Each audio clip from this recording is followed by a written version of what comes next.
to Jacket Talk on LEB TV. Hey, Jacket Nation. Welcome to the new year. I'm Brian of Swino Visuals, Jacket Nation Sports, LEB TV, and about 100 other things, it seems like. School is out for icy road conditions, which is why we are missing our typical host, Levi and Scout.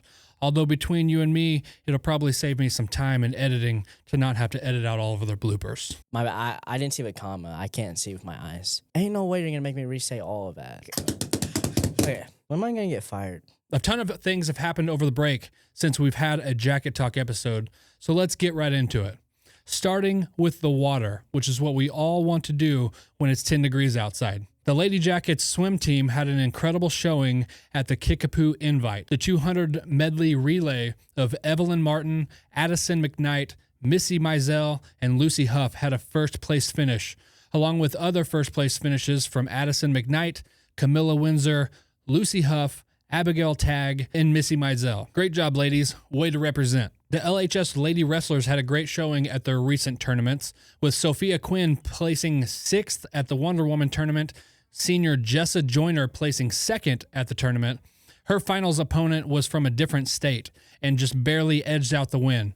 She's having a historic career as an LHS wrestler. Big shout out to the boys basketball team for competing in the blue and gold tournament. After dropping the first game of the tournament, they won the next 3 in a row to win the consolation trophy for LHS for the first time, I believe. We streamed the final game on Jacket Nation Sports, which was a really great game. They won by 1 point, so be sure to go check that out if you haven't. The Lebanon Lady Jackets basketball played extremely tough both days of the pink and white tournament.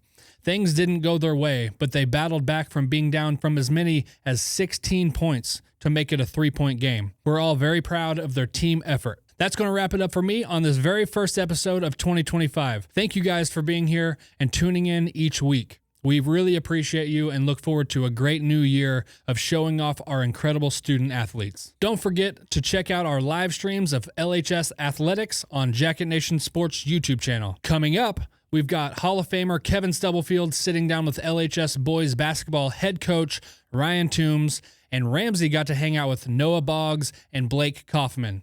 So stay tuned for the rest of the episode. Go Jackets! My name is Jaysha Connor, owner and nurse practitioner here at Ginger Wellness. I believe that sometimes healthcare does too much, and I believe that's where wellness centers can really bridge that gap and really give people some confidence in natural ways, healthier ways, to really improve quality of life and to get healthy. We want to feel better and live better lives. It's not about quantity, it's a lot about quality of your life. Ginger Wellness is where I went to get my quality of life back. It is our first Jacket Talk Overtime show of 2025. We're at Buzzcuts in downtown Lebanon. It's brought to you in part today by Ginger Wellness, also by Mercy, Mid-Missouri Bank, and by Jacket Nation Sports. We'll talk Jacket basketball next here on Jacket Talk Overtime. Coach Ryan Toombs joins us for our first show of the new year. Lebanon is in the Central Ozark Conference portion of the schedule now as they take on Neosho. That'll be a Thursday night game at Boswell Auditorium. After a trip down to Joplin on Friday night to face the Eagles in the COC opener, kind of set the scenario on how you geared the program up to go into the COC this year, Coach.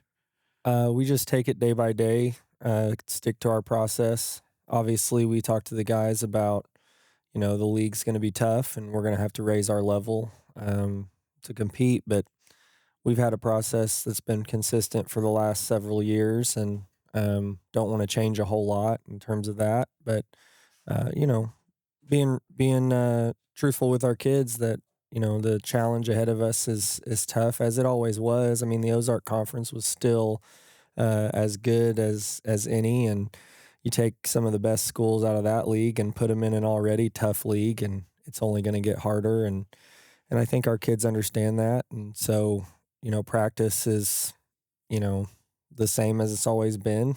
Our process in watching film and studying for opponents and game planning and prepping is the same as it's always been. We just go in with kind of eyes wide open, knowing that we have to play really hard every night or it's going to be tough. It was always that way, though. When you play Class 6 basketball, that's going to be the case no matter what conference you're in. Yeah, no doubt. I mean, looking at our team last year, probably our best accomplishment last year was going 5-5 in the Ozark Conference. You look at the 16-11 record or whatever, but going 500 in that league is not something that Lebanon's done very many times, and so that was, in my opinion, our best accomplishment, and that's something we're definitely looking to do again soon going forward. Transition period from last season to this season because of that good senior group that you had that really kind of laid the foundation for your program.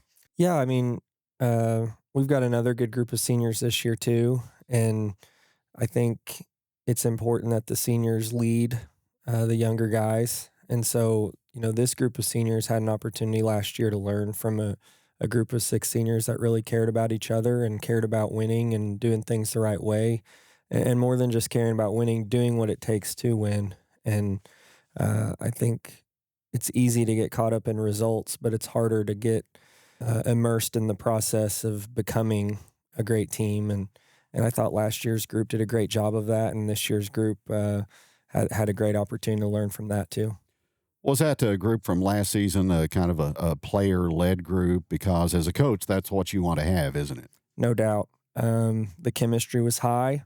We spent the majority, we tell our guys a lot, if we're having to coach effort and attitude, we can't coach basketball. And, that group last year, we were coaching basketball all the time because their effort and attitude was super high.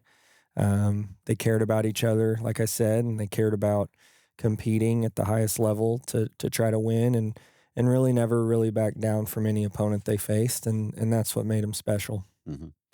Folks might look at the schedule and say, there was supposed to be a game this week against Buffalo. What happened to that? So we overscheduled a little bit. The nature of the blue and gold is you could play 4 games, but you could also play 2 games, 3 games, depending on how you do. And it's really not an indicator of how successful you were. It's just really hard to get 4 games in the blue and gold. To give you an example, 2 years ago, Austin Hendricks' senior year, Evan Webb senior year, when that group we were just talking about were juniors, we won our first round blue and gold game, and I think it was 11 or 12 years, anyway, over a decade, and drew the number 2 seed Rogersville in the next round, and then drew a pretty good Stratford team in the round after that. And so we won, lost, and we were out. So a lot of times if you don't overschedule or plan ahead, you end up looking for somebody else in the same boat that is able to play another game. MSHSAA gives you 26 games. So if you play less than 4 games in the blue and gold and you don't plan ahead for that, you end up down a game looking, and sometimes teams don't want to play you. Sometimes the teams that want to play you are teams already in your conference or something like that. So you try to plan ahead, and we did that this year. Credit to our guys. They found a way to get that 4th night and even win it. Which is the first trophy Lebanon basketball's won in the blue and gold since 2017. So we weren't able to play that Buffalo game because we were overscheduled once we got that 4th night in the blue and gold. We had 27, and so we had to call Buffalo, and they understood. They do the same thing, and it's one of those things you don't like doing it because you want to go in and say, hey, we're definitely playing 4 games in the blue and gold, and that's your mindset, but it's no guarantee. It's such a tough tournament. Yeah. Well, you got a great draw the first round with Nixa. Yeah, saw that coming. It's every year. I mean, even if you look at the history of Lebanon boys basketball, even when we get seeded, I'll give you an example. We got the 7 seed when I was an assistant here. My last year as an assistant, we got the 7 seed and Drew Willard, who went on to get 2nd in the whole thing. And so, they say they draw it out of a hat. I guess I'll take their word for it. And then you reeled off 3 straight victories after that in the left side of the bracket and avenged that Camberton game that you dropped at Boswell Auditorium. So that was good. That set the stage then for victories over Miller and then Clever. Yeah, and this group has something special that no other group, I don't think, can say. We won two trophies in the blue and gold tournament. We got the Highway 5 trophy back and won the consolation side of the bracket, and that's pretty special. So, the thing I loved most about the experience that these guys were able to put together in the blue and gold is that exactly the experience, the memories that they were able to, make together as a team, and it's something that can't be taken away. You know, all three of those teams that we beat on the backside are tough. You know, Miller, I think, was 7-2 at the time that we beat them. Clever, similar record. Yes, they're smaller schools, but I think both those teams have a chance to win their districts. And then Camdenton, I think going into the tournament was like 7-1 or something. So we had a chance to play some quality opponents out that backside of the bracket and still found ways to be in those games and end up winning some close ones, which should bode well as we head into the league. What are the core values of your program? Of course, on your warm-up jerseys, emblazoned on the back is life. Yeah, I've always kind of, well, I'll just go back. You know, my JV coach was Robbie Hoig at Bolivar. My high school basketball head coach was Chuck Blair, and I really feel like as a player, they did a great job of instilling values in me through basketball, and I learned a lot from playing for them. So when I looked at what kind of head coach do I want to be, it was really try to use basketball as a tool, not as like a, you know, don't make it more than it is. Really, it is a tool about life. And so that was the word I wanted to use when we were talking core values. And fortunately, you know, coaches love acronyms, and fortunately life has some good letters to start an acronym in. So we went with love because the L stands for love because, you know, you if you don't love what you're doing and love the people that you're doing it with, it's honestly a waste of time. And so we want our kids to love playing and love playing the game with each other, and we try to make it fun. And then intentionality, you know, you want to make decisions with a purpose. That's what the I stands for. And then F stands for fight.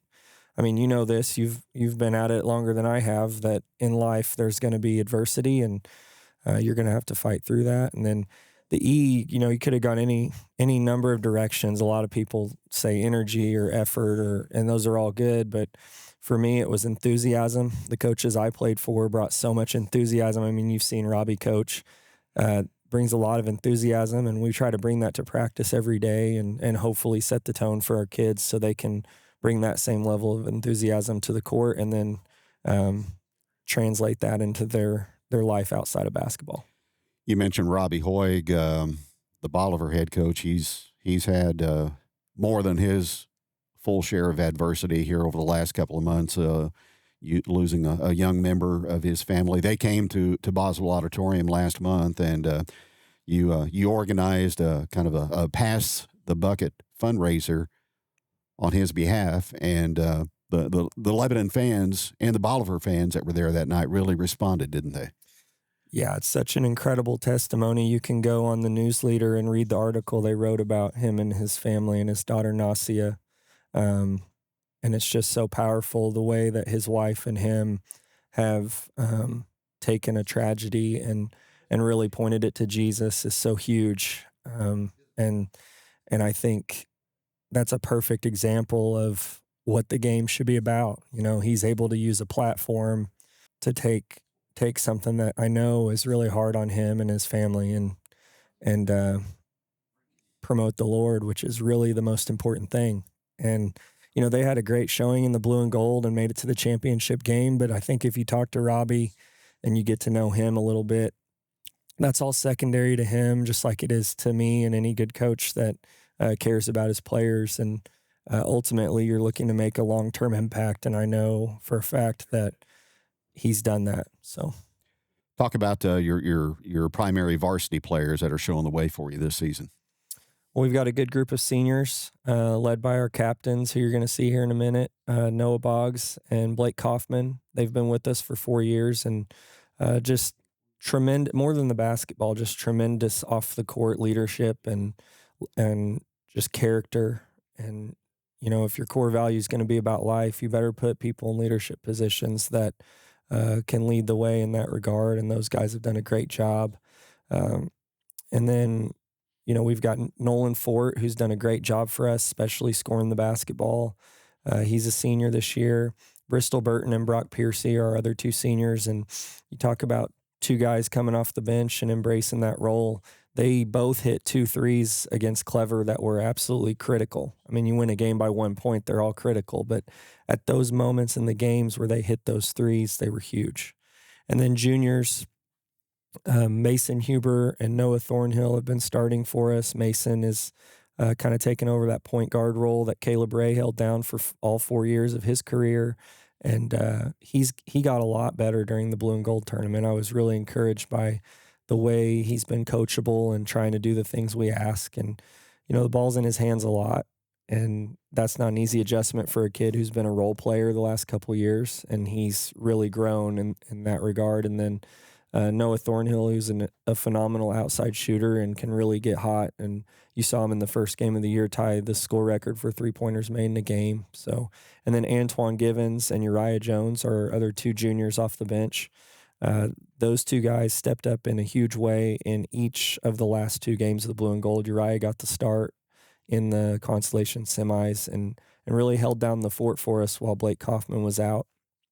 And then Antoine Givens came in last quarter of the consolation final and was absolutely dynamic, causing turnovers, blocking shots, getting rebounds, and even got an and one and made the free throw. Mm-hmm. Again, you win that game by 1 point. That free throw could have been the difference between the win and the overtime. So, we've gotten good contributions from all of our guys and our sophomore groups, our sub-varsity groups, especially our freshmen and sophomores. They're doing a great job competing at a high level. Freshmen, I think, right now are like 5-1, and the one loss was the first game of the year. And we had just got them back from football, so they were kind of raw and new to everything. And then our JV group is, I think, 5-2, and both their losses are tight ball games, so they're competing at a high level. Mm-hmm.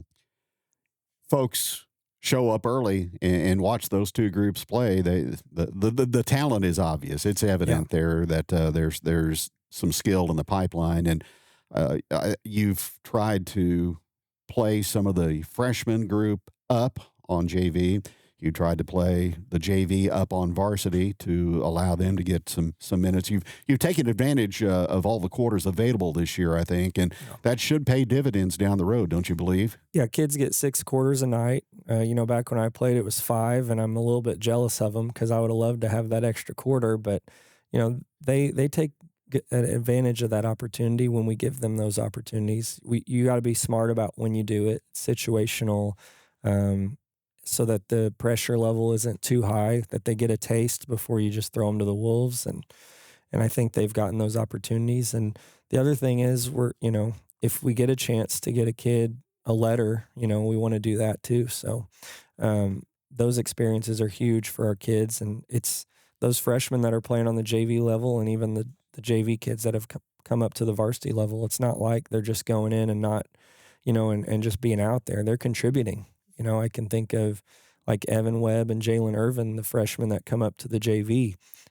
They're playing big minutes. And in the Bolivar game that they won in, I think, 3 overtimes, Evan had 10 points in the last, if you count overtimes, the last 3 periods. So, and then, we've got Gavin Gottman, who people may not even realize, but I'm thinking the end of the Camdenton game, we put him in for like 12 seconds to face guard Camdenton's best player, and they didn't get a bucket going into the half, so that's good. And just situations like that. And then Harrison Howe and Jag Goforth just work so hard off the floor behind the scenes trying to get themselves ready for their opportunity. And so when they get that at the varsity level, they're going to be ready. Neosho comes in on Thursday night to Boswell Auditorium. That's going to be kind of a special night due to scheduling constraints for Neosho. They're going to bring the girls up also, so it's going to be a doubleheader night at the high school, and then got the same scenario the following week at Willard also. Yeah, the Willard Super Night was planned ahead. The Neosho Super Night this week on Thursday is due to potential incoming weather on Friday, so we want to try to get the game in and be preemptive instead of reactive to the weather, and make sure all our ducks are in a row. And so we're going to play girls and boys on the same night. That's what I mean when I say Super Night for the listeners who don't know what I'm talking about. And so the JV games will be played in Carr Gym. JV boys will play at 6. JV girls will play at 7:30. The freshman game will still be at 4:30 in Boswell Auditorium. followed by varsity girls, varsity boys with the court warming ceremony between the 2 varsity games. And we've done that before. In fact, when I was the JV coach here, we did a super night with Neo Show on court warming. And so it's kind of like, I don't know, deja vu a little bit, but I'm excited. It'll be a good atmosphere. Hopefully it brings a big crowd and a good atmosphere for our kids. Coach, appreciate it. Thank you. Thanks, Kevin. Coach Ryan Toombs joining us on Jacket Talk Overtime from Buzzcuts in downtown Lebanon. Back with more in just a moment.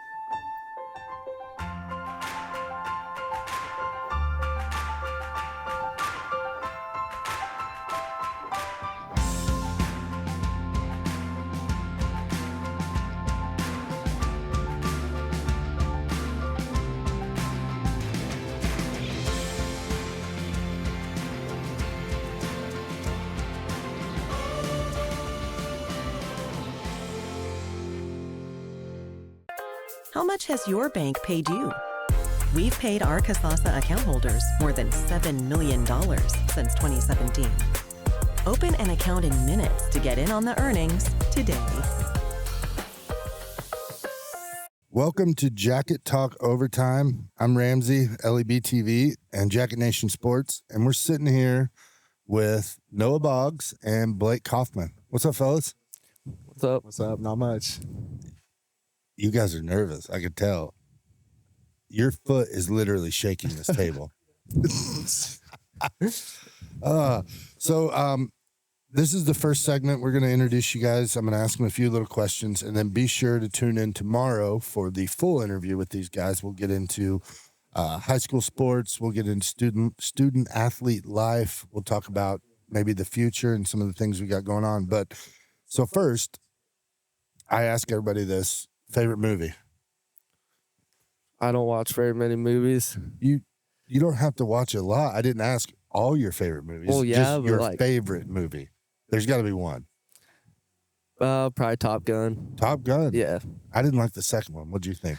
I liked it pretty good. That's actually the one that I remember the most. I watched the first one when I was pretty young. So I gotcha. You? Probably, I like the Pirates of the Caribbean series. Black Pearl. Didn't expect that. That's pretty good. Just why? Just random. I don't know. Just randomly. I've been watching them recently, so probably just recently that. Yeah. All right. Black Pearl. Black Pearl. Yep. All right. Favorite TV show? I like All American on Netflix. All American. Okay, I've not watched that one. Pretty good. You? Here lately I've been watching The Walking Dead, so Well, that'll probably be my favorite. I'm glad you guys didn't say like Outer Banks or some weird like. Oh, I watched that too, but Yeah, I watched that too. it's Well, not it's my not your favorite. It's all right. And neither one of you said basketball. Like you don't watch. Do you watch any basketball? Not very much. I Oh, like okay. TV shows or movies. Yeah. Oh well, I know, but Yeah. I like college basketball a lot. yeah, A lot I better watch than- more NBA. more NBA. Yeah, Favorite I wa- player? Jason Tatum. I like the Celtics. Oh, Yeah. that guy, man. I know he's a Missouri guy. I just can't get it. He's not even the best player on his team. Yes, he is. No, I think he is. Yeah, Jalen Brown's sure. better. That's crazy. I What? disagree. Definitely Tatum. Yeah, It's definitely Tatum. definitely. They Tatum. don't win the NBA title without Jalen Brown. Jalen Brown was better in the playoffs last year. Okay, last let's play year it. though. Okay, what matters the most in the NBA? What is the most important thing in the NBA? Probably winning championships. Okay, and So, how yeah. did they win that championship? Jalen Brown. That's fair, but like Jason Tatum as a player is the best. Like he's the best player on their team. He's good. Don't get me wrong. I just don't think he has it. I don't think he has that Kobe, Jordan, LeBron. Even I don't think he has that dog in him. That I don't think he propels that team. But he's a great player. Yeah. I think he brings WNBA to St. Louis. That's the talk. I It's- haven't heard of that. But it's- maybe. Mahomes versus Tatum to who gets Who a gets the Missouri WNBA team, which in hopes would move to Missouri getting an NBA team as well. Yeah. So That's That'd be pretty cool, but I haven't heard nothing of that.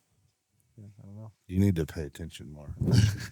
I saw your face when I showed you those Wemby stats. That was crazy. Well, I saw those earlier on social media. All right. Favorite young player in the NBA. Probably SGA. Okay, good. Yeah. I didn't realize they'd only lost 5 games. Yeah, I saw that the they're other day. really That's pretty good. crazy. 30-5, I think. Last time I checked. nuts. And then Cleveland's not far behind, maybe 6 Yeah, they're or doing 7. good too. and then of course you got the other guys. But it'll be fun to watch the NBA playoffs. They start soon and end when you go back to school. It seems like the longest playoffs of all time. When you're not playing basketball, what are you doing? Working out, pretty much. Like I lift a little bit, but pretty much I'm only playing basketball. That's what I do. So working out with Jordan Walton, basketball trainer. So Blake? Yeah, I lift about 6 days a week probably. So I'm always in the gym lifting, training for powerlifting because I also do that. And then I also go to church all the time. That's a big part of my life. So those two things really, I would say. I think I'm going to be trained. Are you doing the one in April? Yeah. Volleyball games. Yeah. Yeah. Smith John Smith's what I call him. Yeah. He's we got to get started back, but I told him and Timmy I'd commit to doing it. So, there you go. Let's do it. Yep. I'll be there. So yeah, we can both do it. Can we get matching singlets? We can talk about that later, I guess. Oh, it's going to be a good time. But, all right. Well, that's it for this version of Jacket Talk Overtime. Be sure to check in tomorrow, and we'll have the full interview with these guys. And I'm excited to kind of dive into lots of basketball stuff, but more importantly, these kids and what you're doing as student athletes. So excited for it, guys. Thank you. Thank you. No problem. Thank you.